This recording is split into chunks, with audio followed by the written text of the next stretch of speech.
Bonjour à tous, je suis Rémi, votre technicien Diactech automobile, et aujourd'hui, je vais vous parler de l'injection directe stratifiée. Nous avons déjà vu ce que c'est que l'injection directe sur diverses vidéos. Je vous ai même parlé de l'injection directe stratifiée, mais j'ai pas développé le sujet et aujourd'hui, je pense que je vais vous développer le sujet plus en détail pour bien comprendre qu'est-ce que c'est que l'injection stratifiée en moteur essence.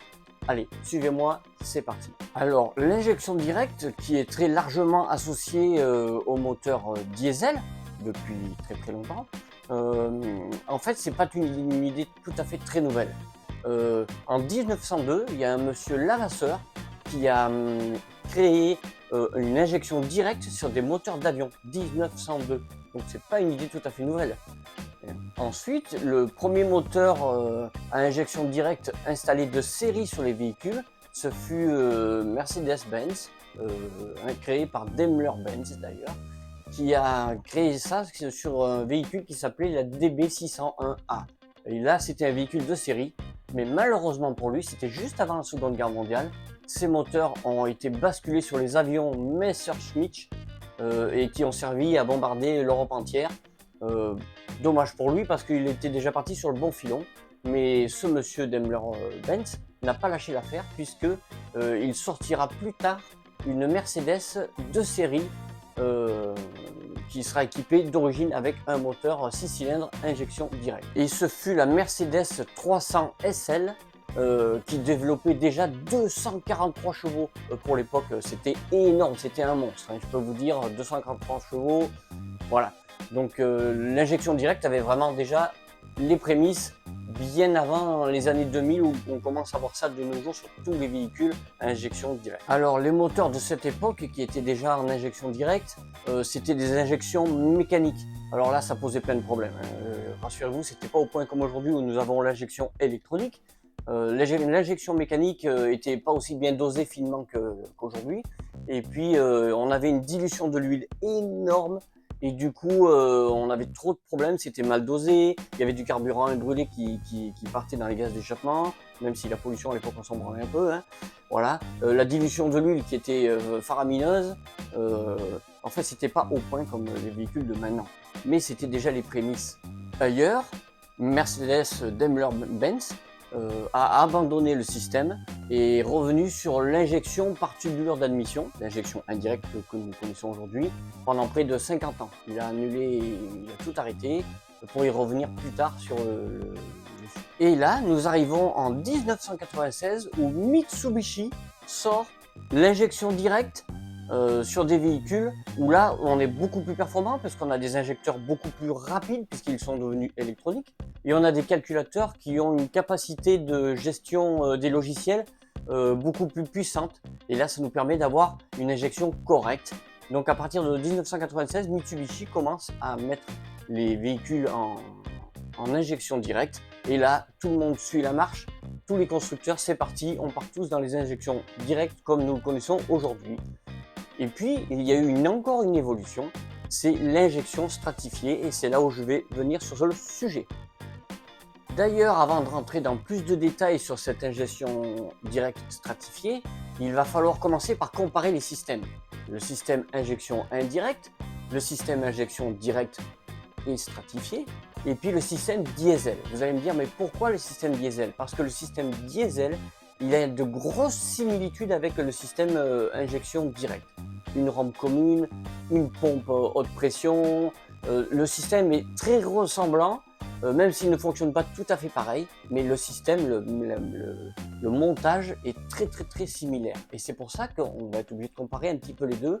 Vous allez voir la ressemblance avec la rampe commune, cette pompe basse pression qui envoie à la pompe haute pression et les injecteurs pilotés électroniquement, hein, ça ressemble tout à fait au diesel, puisque le diesel, à l'heure d'aujourd'hui, il fonctionne comme ceci.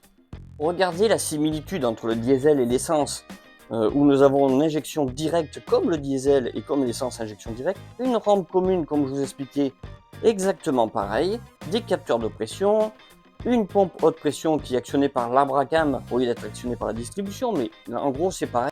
Alors dans ces similitudes avec le diesel et l'injection directe dit GDI, Gasoline Direct Injection.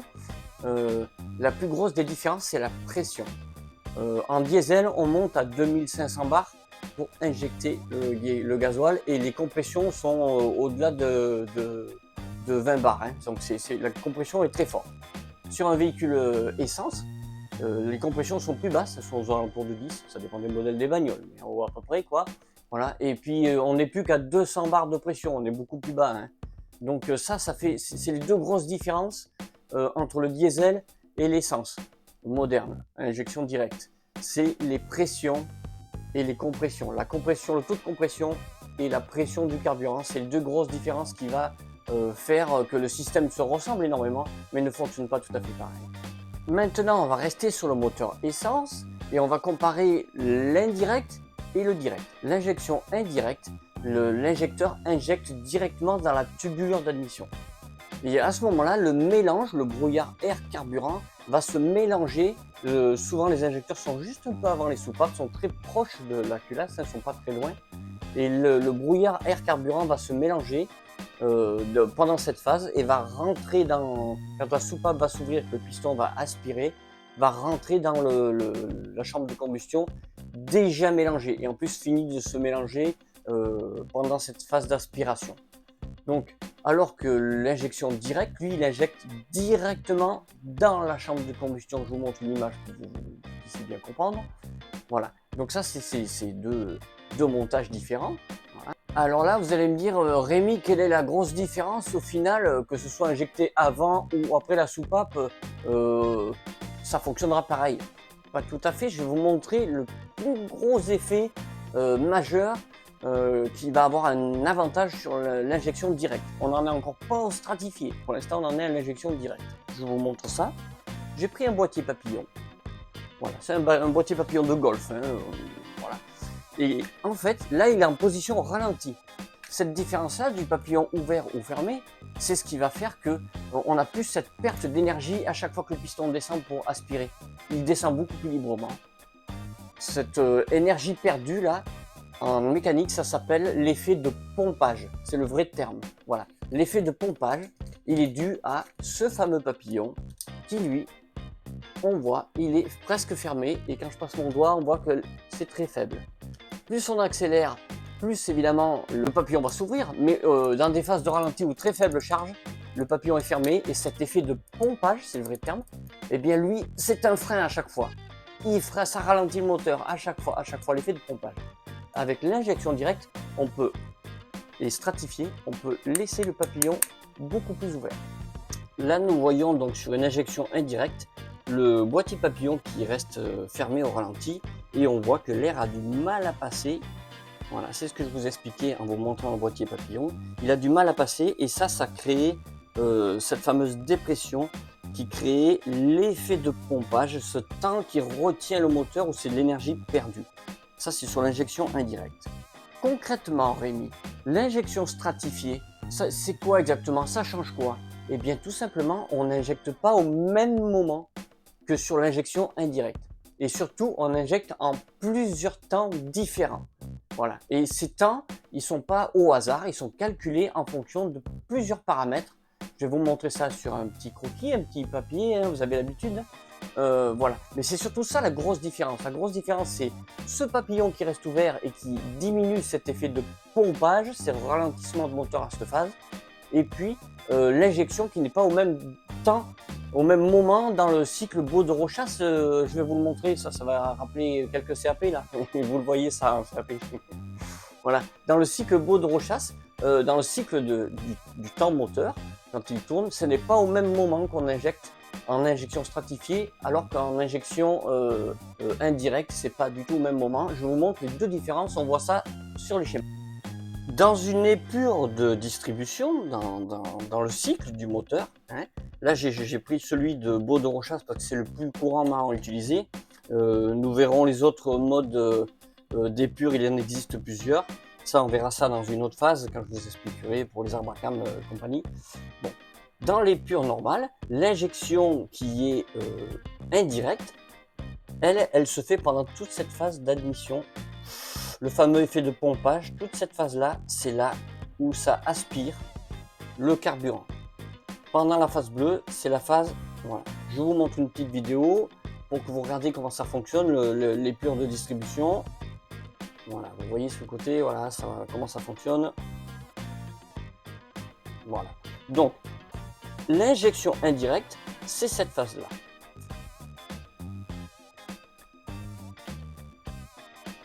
L'injection directe en mode stratifié, on va injecter pendant cette phase de compression. Est-ce que vous voyez la différence? Là, on est en phase où le piston descend et il aspire. Et là, on est en phase où le piston remonte et il comprime. L'injection directe, le temps d'injection, il va être en stratifié, il va être ici.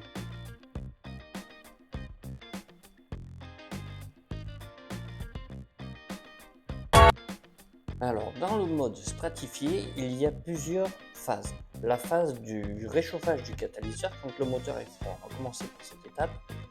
Ici, on injecte une première dose de carburant pendant la phase de descente.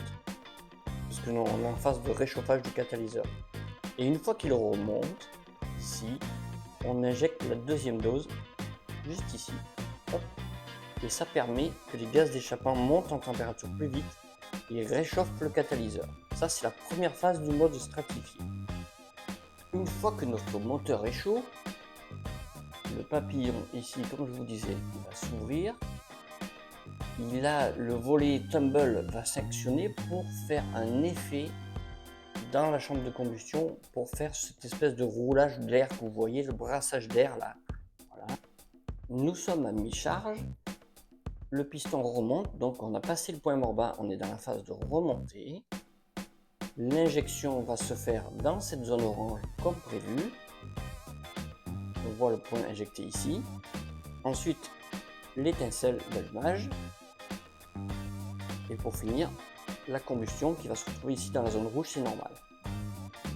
Dans la phase de pleine charge, nous allons injecter une première quantité dans la zone ici de descente du piston. Ici, on le voit, on injecte une première dose.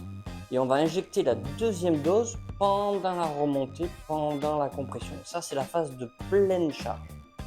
Ce qui nous permet de voir qu'on est capable d'injecter à différents moments, soit 1, soit 2, soit 3, soit des différents moments d'injection à des temps différents qui n'ont plus rien à voir par rapport au moteur à injection indirecte où lui, il est capable d'injecter qu'une seule dose pendant cette phase ici et qui subit l'effet de pompage du papillon fermé. Ce qui nous permet de voir ici sur une épure à plat que le mode stratifié, là on était dans le réchauffement du catalyseur, là on est à charge modérée où on est en fin de course, en fin de compression, et ici on est en pleine charge en fonction homogène. On est capable d'injecter différemment en fonction des états. Et ça correspond tout à fait au point que je vous ai montré. Alors, un mélange pauvre, ça peut faire peur parce que plus on appauvrit le mélange, plus on augmente la température de combustion.